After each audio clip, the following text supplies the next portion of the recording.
जय सेवालाल। मी समस्त हिंदू बांधवांना या गोरबंजारा धर्मपीठावरून होळीच्या खूप खूप शुभेच्छा देतो, खूप खूप शुभेच्छा अर्पण करतो सर्वांना आणि सर्वांना एक नम्र आवाहन करतो।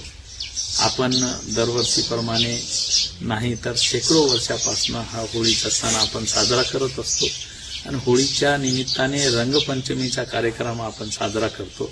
रंगपंचमीचा कार्यक्रम आज आणि उद्या आपण गोरबंजारा बांधव व समस्त हिंदू बांधव साजरा करत असतो। तर रंगपंचमीचा कार्यक्रम साजरा करत असताना विषमुक्त रंगाचा समावेश आपल्या या रंगपंचमीमध्ये करावा, जेणेकरून कोणालाही त्या रंगापासून कलरपासून कोणत्याही प्रकारची इजा होऊ नये, म्हणून सर्वांनी विषमुक्त कलर याच्यामध्ये समावेश करावा आणि रंगपंचमीचा कार्यक्रम करत असताना पर्यावरणाला कोणत्याही प्रकारची इजा पोहोचू नये एवढं भान सर्वांनी आपल्याला ठेवायचं आहे। बस एवढंच नम्र आवाहन मी या धर्मपीठावरून करतो। जय शिवराम।